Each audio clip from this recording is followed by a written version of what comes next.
What's going on, guys? Welcome back to another episode here on the Falappi YouTube channel, and today we're going to be talking about some tool organization. That's right, we got a toolbox in the shop, and I'm going to tell you a little bit about that and what we're going to be doing with it.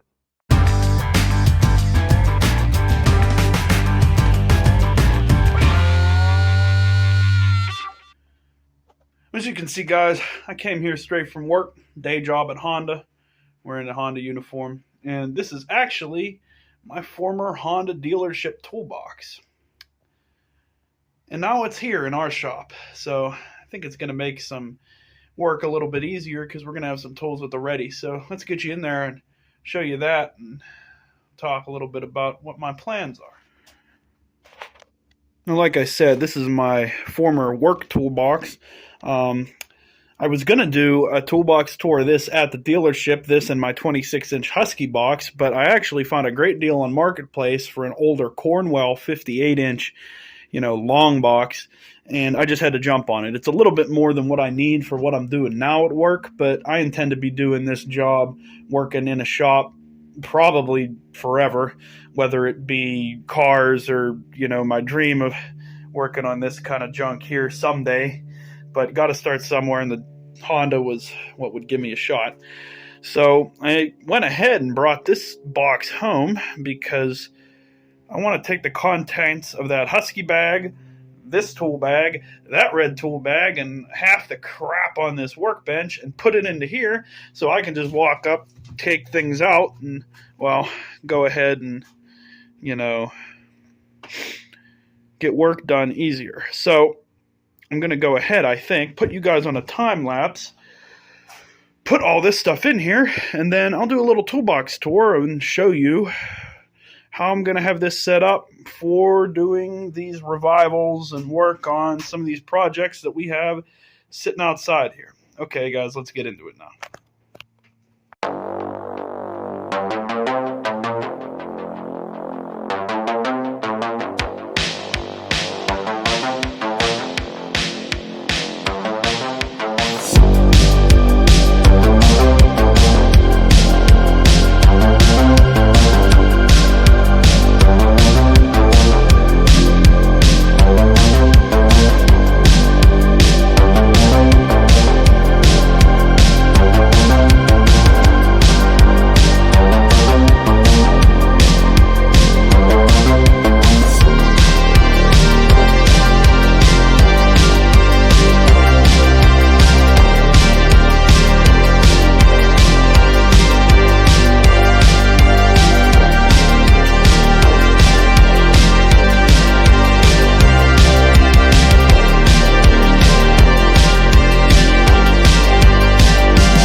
guys, we're back.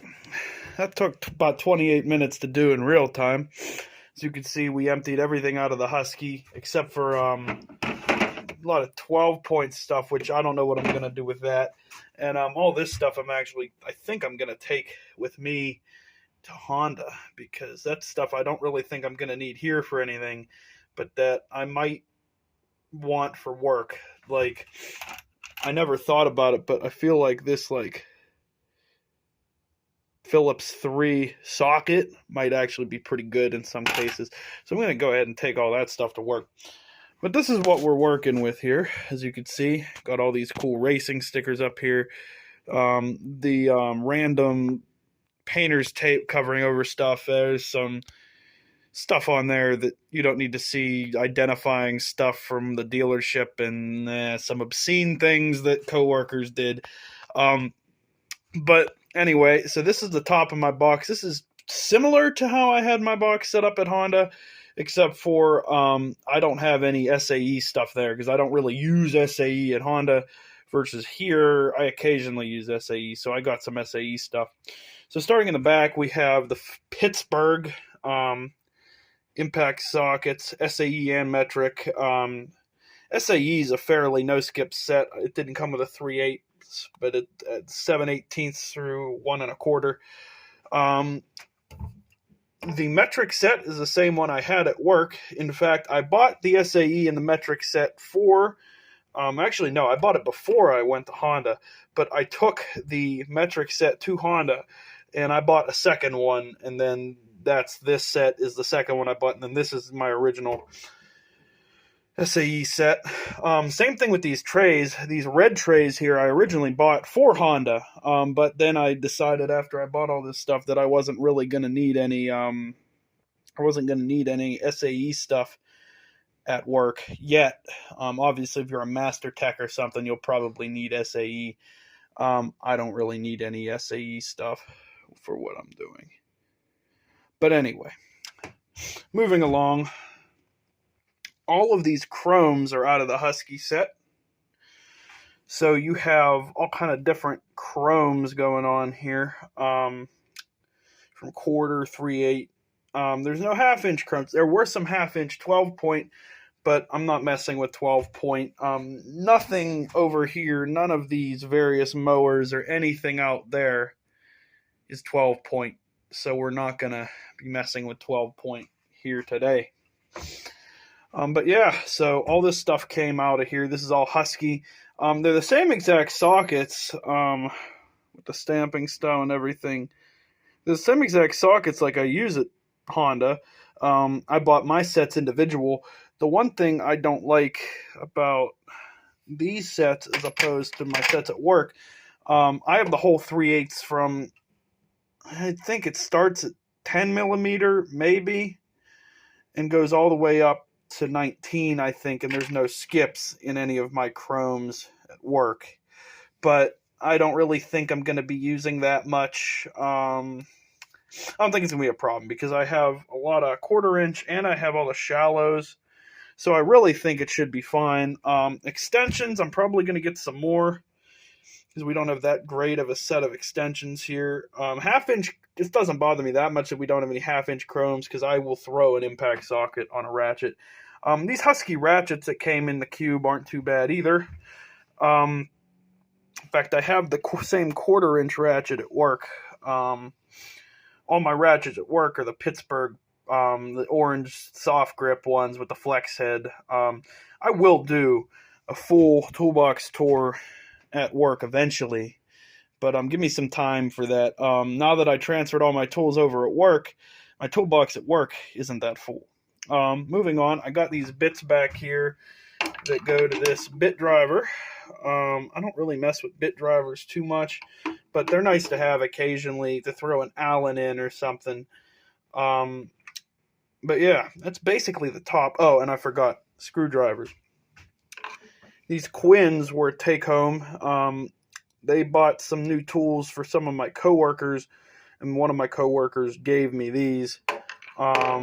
These Husky screwdrivers, I used to be my main screwdrivers at the dealership, these clear handle old man screwdrivers.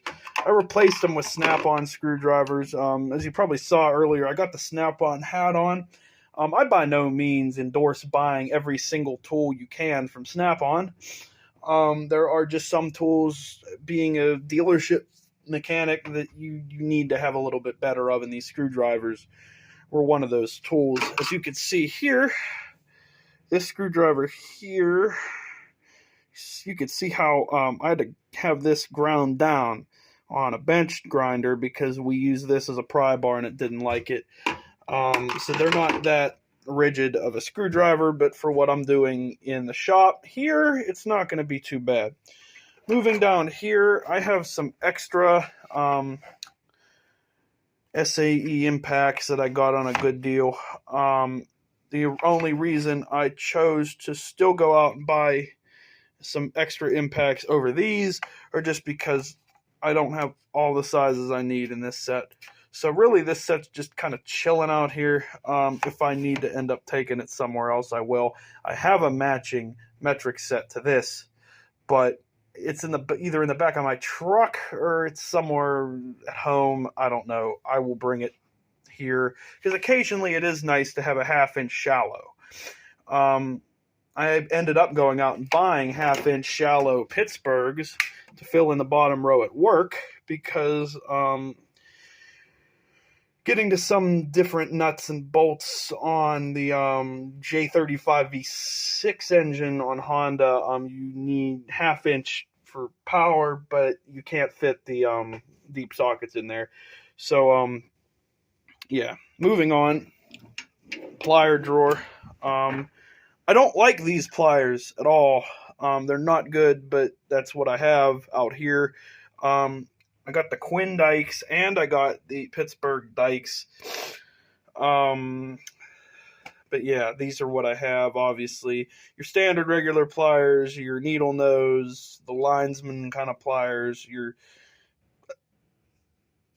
channel lock type pliers. Like I said, 2 sets of dikes, the mini needle nose, and my favorite, the vice grips. I might upgrade these pliers eventually with I have some of these kind of pliers, which are one step up. These belong to another set, and I want to return them to that set. I don't really like these pliers either, if we're being completely honest. I did go out and buy half my pliers for Honda or Snap-on, and the other half are USA-made channel lock. But I don't really want to spend that kind of money to outfit this operation because I'm only really working out here, I don't know, 2 days, 3 days a month. So, yeah, if I can make do with what I have, I'm going to make do with what I have. Moving down to here, I just literally took the top off the Husky Cube and threw it in here with these wrenches. We have SAE and metric. They're not ratcheting, but they're good enough.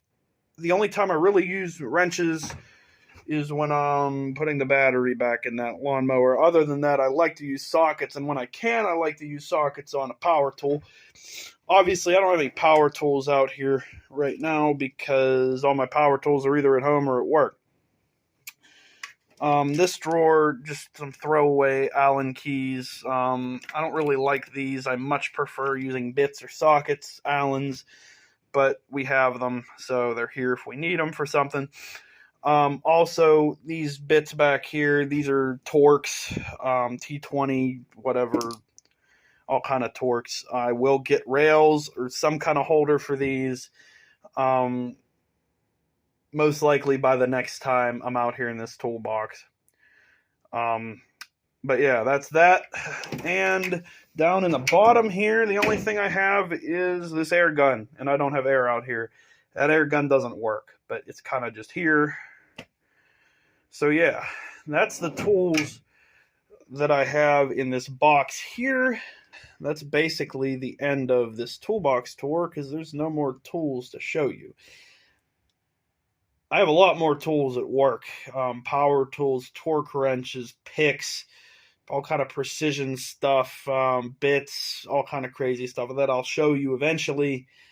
But for this operation out here, these basic sockets are more than enough for what I'm going to be doing, plus the power tools that I don't have right now. So that's going to do it for the toolbox tour. Oh, the most important part of the toolbox tour I forgot.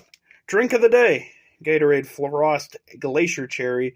Not my favorite drink in the world by a long shot. My favorite is the red fruit punch Gatorade. But this is what they had in the vending machine at work, so this is what we are drinking right now. But yeah, it's going to be our toolbox out here. Anyway, guys, I hope you enjoyed that toolbox tour, setting up, organizing some stuff. I mean, there's still quite a lot of stuff to organize back on the workbench. All kind of bottles and stuff that's not really super pertinent to what we're doing today. But this was just a quick video to kind of show you what I'm going to be using to work on lawnmowers and other projects that we're going to be having within the next, I don't know, couple months here. So anyway, that's going to do it for us on this episode of the Mike Falappi YouTube channel. Remember to like, comment, subscribe. You can follow me on Instagram at Mike Falappi if you want to see some of the things that I work on a daily basis. And yeah, that's about it. So thanks for watching, and we'll see you on the next video here on the Mike Falappi YouTube channel. Take care, guys.